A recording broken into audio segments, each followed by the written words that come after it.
కొండా సురేఖ వ్యాఖ్యలపై బీఆర్ఎస్ నేత రాకేష్ రెడ్డి స్పందించారు. ఫైల్ అప్రూవ్కు మంత్రులు డబ్బులు తీసుకుంటున్నారని కొండా సురేఖ స్వయంగా చెప్పారంటే క్షేత్రస్థాయిలో పరిస్థితి ఎంత దారుణంగా ఉందో అర్థమవుతుందని అన్నారు.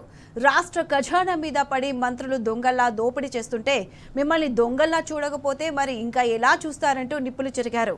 ప్రజాసొమ్మును లూటీ చేస్తున్నందుకు సీఎం రేవంత్ రాష్ట్ర ప్రజలకు క్షమాపణ చెప్పాలని డిమాండ్ చేశారు. ఫైళ్ల మీద ఆమోద ముద్ర వేయడానికి రాష్ట్ర మంత్రులు డబ్బులు తీసుకుంటున్నారని చెప్పి స్వయంగా రాష్ట్ర మంత్రివర్యులు కొండా సురేఖ గారు మైకు పట్టుకొని బహిరంగ సభల్లో మాట్లాడుతున్నారంటే రాష్ట్రంలో పరిస్థితి ఎంత తీవ్రంగా ఉందో ఒకసారి అర్థం చేసుకోవాలి. ఒకవైపు మీరు ఖజానా మీద దొంగల్లాగా పడి పందికొక్కులాగా మేస్తూ ప్రజాస్వామ్యం దోపిడీ చేస్తూ ఉంటారు. ఇంకోవైపేమో నన్ను ఎవరు నమ్ముతలేడు, నన్ను దొంగలాగా చూస్తాను, నాకు ఢిల్లీలో అపాయింట్మెంట్ ఇస్తలేరు, ఢిల్లీ మీద వీడు చెప్పులు కూడా ఎత్తుకపోతాడు కావచ్చు అని చెప్పి నా గురించి అనుకుంటాను అని చెప్పి రేవంత్ రెడ్డి గారు మాట్లాడుతారు. ఎందుకు ఈ దొంగ ఏడుపులు అంటున్నా నేను? కాంగ్రెస్ పార్టీ ప్రభుత్వం మళ్ళీ వచ్చేది లేదు సచ్చేది లేదని చెప్పి ఎక్కడ దొరికితే అక్కడ దంచుకుంటాను, దోపిడీ చేస్తున్నారు, జేబులు నింపుకుంటున్నారు. మరి అలాంటప్పుడు ఖజానా అడగంటపోతే ఏం చేస్తుంది? ఫీజు రింబర్స్మెంట్ కావాలన్నా డబ్బులు లేవు, స్కాలర్షిప్లు కావాలంటే డబ్బులు లేవు, రైతు బంధు కావాలంటే డబ్బులు లేవు, రైతు బీమా ప్రీమియం చెల్లించాలన్నా, కళ్యాణలక్ష్మి కావాలన్నా డబ్బులు లేవంటారు. మరి ఎట్లా డబ్బులు ఉంటాయి?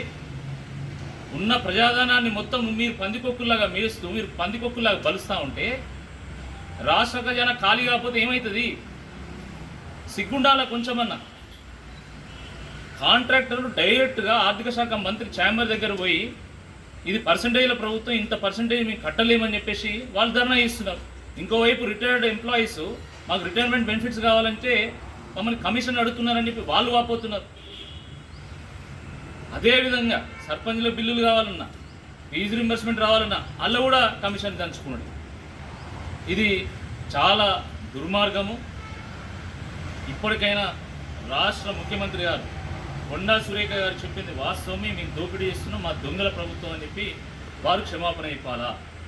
అదేవిధంగా మరి కాంగ్రెస్ పార్టీ నాయకులు మంత్రులు ఇంత బహిరంగంగా దోపిడీ చేస్తున్నారు కాబట్టి వాళ్ళు బహిరంగంగా మైకులు పట్టుకొని మేము డబ్బులు తీసుకుంటున్నాం, ఫైళ్ళను ఆమోదించడానికి, బిల్లులు అప్రూవ్ చేయడానికి డబ్బులు తీసుకుంటున్నాం అన్నారంటే నిజంగా కాంగ్రెస్ పార్టీని ఏం చేయాలనో మరి ఈ రాష్ట్ర ప్రజలు కూడా ఆలోచించాల్సిందిగా ఈ సందర్భంగా మీకు కోరుతున్నాను.